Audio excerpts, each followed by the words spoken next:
This conference will now be recorded.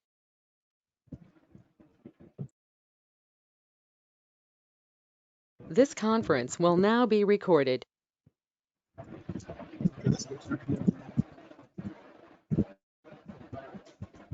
Okay, good morning everybody. Am I audible? Good morning, Yes, sir. sir. Yes, Hello? sir. Okay. Today we'll be discussing about vitrectomy. So vitrectomy is a very small topic. As far as undergraduate level is concerned, so you have to have some basic idea about vitrectomy. So all of you know where the vitreous is present in the eye. It is in the posterior segment, the space between the posterior surface of the lens and the anterior surface of the retina. That complete space is filled by vitreous. So the approximately it completely it covers the posterior segment of the eye. It has few main attachments like the ciliary body or the pars plana of the ciliary body, zonules of the lens, and optic disc, macula, vessels. These are the places where it is firmly attached. It's a clear, transparent structure. So this vitreous, what is the specialty of the vitreous? You can compare it to something like an agar plate. So what is an agar plate? Agar plate is a medium, enriched medium, in which you can grow various microorganisms, bacteria, fungi, etc. So vitreous, when it gets infected, so it becomes a rich medium for growth of various microorganisms. For example, in case of endophthalmitis, where there is infection and inflammation of the vitreous and the uveal tissue or the inner coats of the eye. So now, in today's class, we will be dealing with vitrectomy. So when do you require vitrectomy? What is the importance of vitrectomy? Why is it necessary to do vitrectomy sometimes?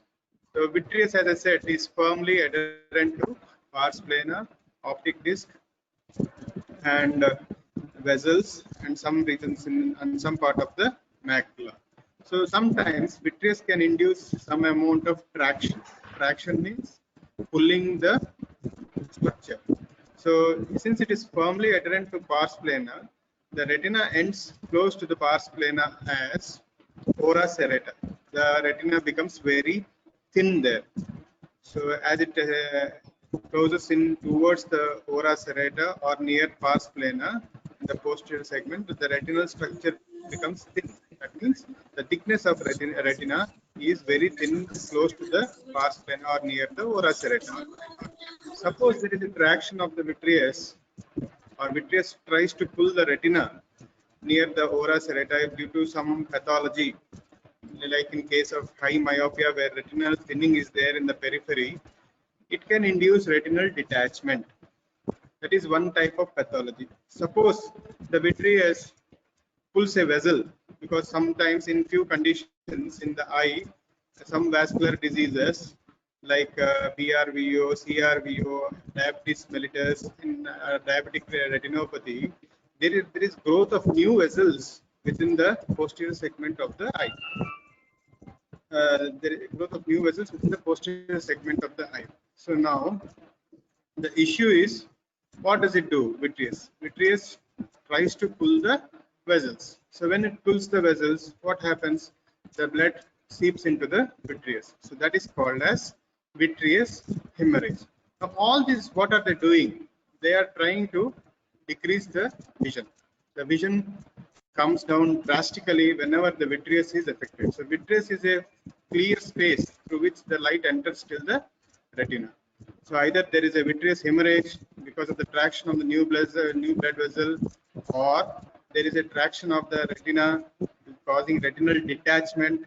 Sometimes an infection can proceed into the vitreous and cause vitritis or endophthalmitis, which is a very good medium for growth of various microorganisms.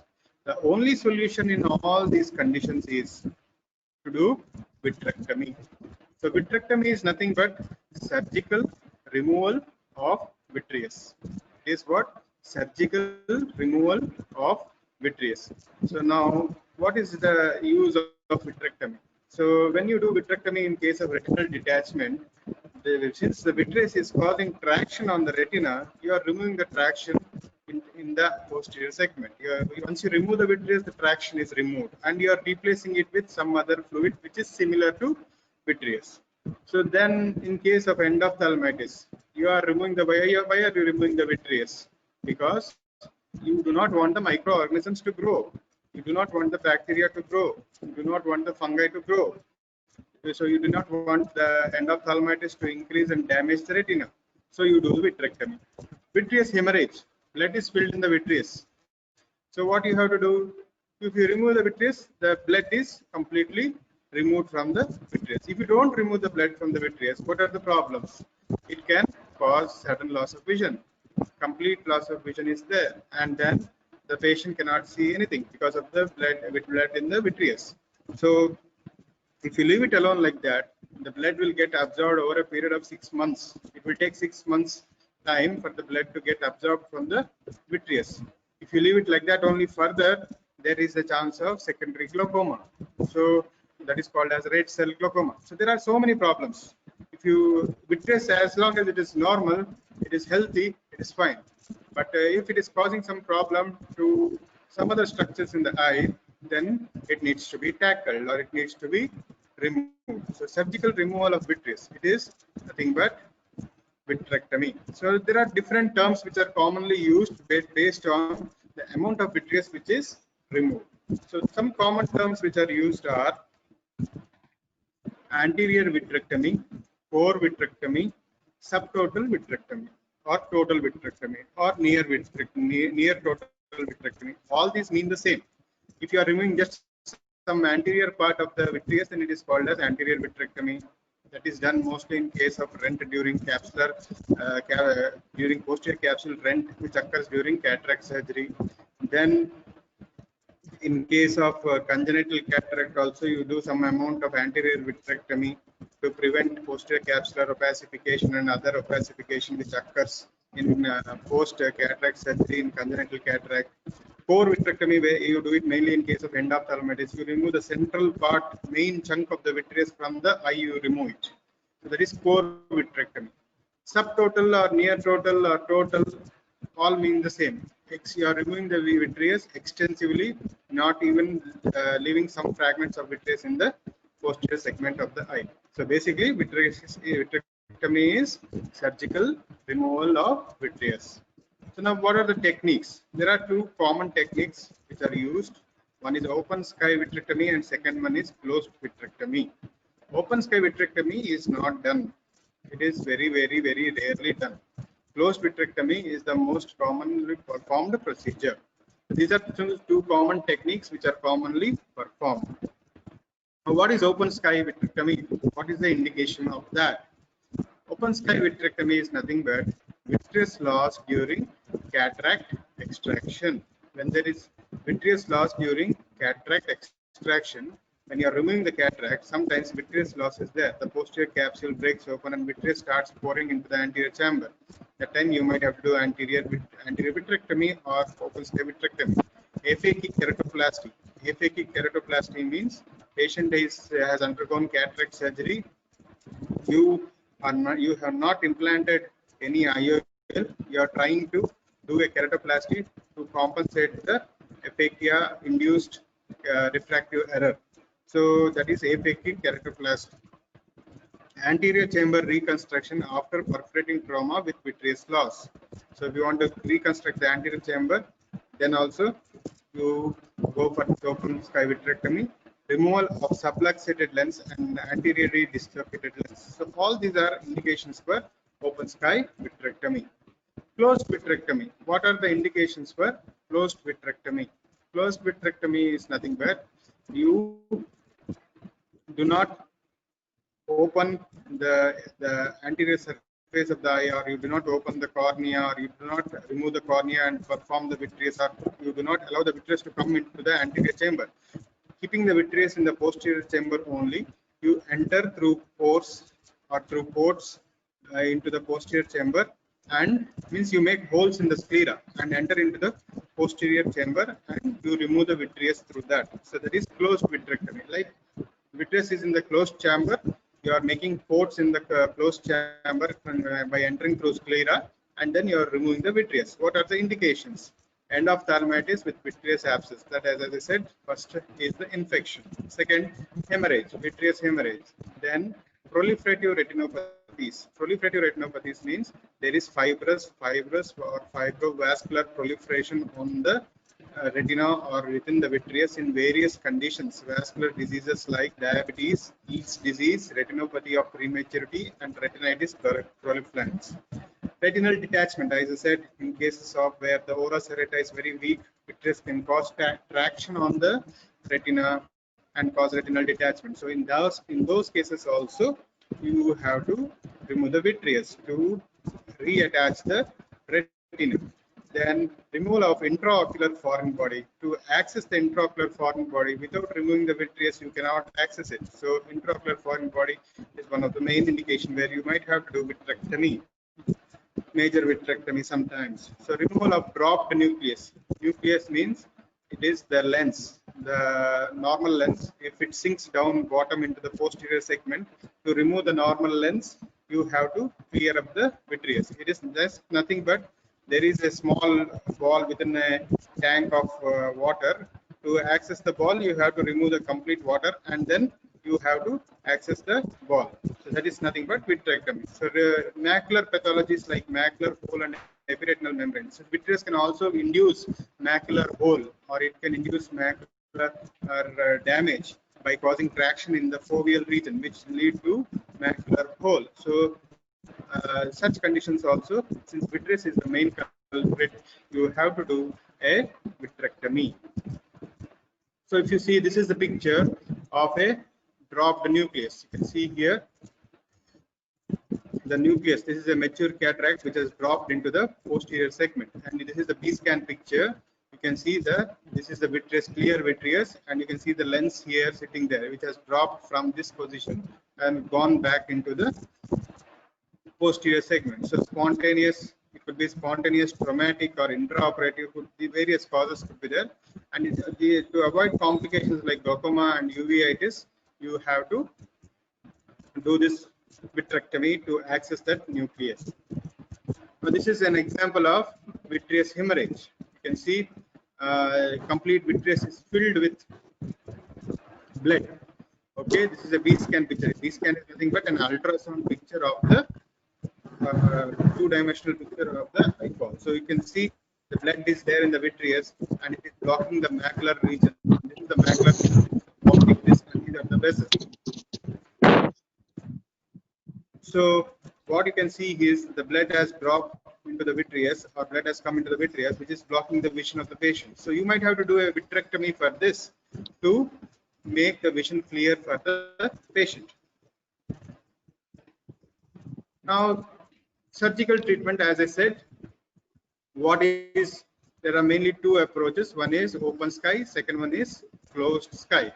So in open sky, what is done? You open up the cornea and you access the vitreous. Whatever amount of vitreous is coming out, you cut the vitreous and then you replace the cornea. You can see here the cornea is opened up or cornea is removed. This is done mainly in cases of keratoplasty or aphakic keratoplasty. You can see a fresh cornea is placed after removing the vitreous. Here vitreous is completely cut, and when the vitreous is completely removed, whatever has come into the anterior segment, and then it is replaced with cornea, and then it is sutured. So this is an open sky vitrectomy. You can either retract the cornea or replace it with a fresh cornea. Now, what is this closed sky or pars plana approach? You can see here the cornea is intact. You are entering into the posterior segment through an opening in the sclera, and then you are sucking out the vitreous from there. So that is a closed sky approach or a pars plana approach. Now this is a sophisticated management or a closed sky or a pars plana vitrectomy. So pars plana vitrectomy, let us understand these terms. Pars plana vitrectomy, what you can see here is, this is the ciliary body and this is the lens, and these are the zonules. The ciliary body has pars plicata and pars plana, two regions it has, and it continues as the choroid in the middle layer of the eyeball. Anterior to the choroid is the retina, posterior to the choroid is the sclera. So now to remove the vitreous, you require a cutting machine which removes the vitreous or which cuts the vitreous. So something like a scissor which cuts the vitreous. So that is for that you require a vitrectomy machine, microscope, and a biome and other so many equipments are required for doing a vitrectomy. What is done here is this is called as a light pipe. You make two openings here. One mainly is called as endo illuminator. Means endo means inside. Illuminator means it increases the light or it illuminates the posterior segment of the eye. It throws light into the posterior segment of the eye. Then through another port you pass a vitrector. Vitrector is nothing but which cuts open the vitreous. So it has cutting and aspiration, two properties it has. So as soon as it starts cutting the vitreous, it starts to aspirate the vitreous. So during when the vitreous is being removed out from the posterior segment of the eye, at the same time the pressure in the eye has to be maintained. So you place a third port in the inferotemporal region that is called as the infusion pump. So there is a vitrector, endo illuminator, and infusion pump. So the infusion pump mainly maintains the structure of the eyeball, and vitrector cuts the vitreous and removes whatever vitreous is damaged or whatever vitreous is unnecessary, and it removes it and aspirates it. Endo illuminator throws light into the eye. So it is not a blind procedure. You are seeing what you are doing. Now to see through this small pupil what is happening in the posterior equipment, you require all this equipment for that. So basically it is called as 3-port pars plana vitrectomy. 3 ports. What are those 3 ports? 3 ports are light pipe or the endo illuminator, vitrector or the cutter. Third one is the infusion pump. So light pipe illuminates, vitrector cuts and aspirates, infusion pump maintains the globe of the eye, maintains the pressure. Otherwise, as soon as you start removing the vitreous, eye starts to collapse. So to prevent that collapse, infusion pump is required. Once the vitreous is removed, what do you do after that? You have once you have treated the condition, whether it is a vitreous hemorrhage or whether it is a endophthalmitis or whatever the condition is, retinal detachment. How do you replace the vitreous? It is not possible to replace the normal vitreous in the eye. So there are various structures or various types of substitutes which are used to replace the vitreous. One is air. You can leave it empty, but it gets absorbed over a period of time. Physiological solutions like ringer lactate or BSS. BSS is nothing but balanced salt solution. These are the solutions which can be used instead of vitreous during the performance of vitrectomy. So with the infusion pump, you can use this BSS. So it will maintain the pressure within the eye. Expanding gases. Suppose the patient has a retinal detachment. You have removed the vitreous and removed the traction, and you want to force the retina back and want it to stick onto the choroid. Then you have to place a gas expanding gases. So example for that are sulfur hexafluoride and perfluoropropane, C3F8 and SF6. So these are the two gases which will, once you infuse into the posterior segment after performing vitrectomy, they expand over a period of 15 days to 1 month, and then slowly they get absorbed. So during a first week they expand. After that, slowly within 15 days to 1 month, they get completely absorbed. Sometimes you can also use perfluorocarbon liquids. Now, when do you use this perfluorocarbon liquids? You have done the vitrectomy, the lens is sunk in the bottom, you cannot pick it up. So what you do is you inject this perfluorocarbon liquids, the lens slowly floats over this liquid and it comes up, and then you can remove the lens once it floats above the retina. So if you go and try to pull the lens which has dropped down, you might damage the retina. So to prevent that, you can use this perfluorocarbon liquids or PFCLs. And the last one is silicone oil. So these are all different types of vitreous substitutes which can be used once you have removed the vitreous. Whatever vitreous substitutes you have used, for example, air, physiological solutions, expanding gases, these all slowly get absorbed. Silicone oil has to be removed after some time, mainly 3 months after vitrectomy, if you have injected it into the eye, because it can itself can induce cataract and glaucoma. So these are some vitreous substitutes which are filled within the posterior segment after injection, after removing of the vitreous. So to summarize, vitrectomy is nothing but surgical removal of vitreous. There are mainly two types of vitrectomy: open sky vitrectomy and closed vitrectomy. Closed vitrectomy is also known as three-port pars plana vitrectomy, and most common indications all of you have to know: vitreous hemorrhage, endophthalmitis, retinal detachment surgeries. These are some of the most common indications, apart from intraocular foreign body or lens drops. So these are all some common indications in during which vitrectomy is commonly performed. So I hope that the topic of vitrectomy is clear for you. With this, I conclude my class. Thank you.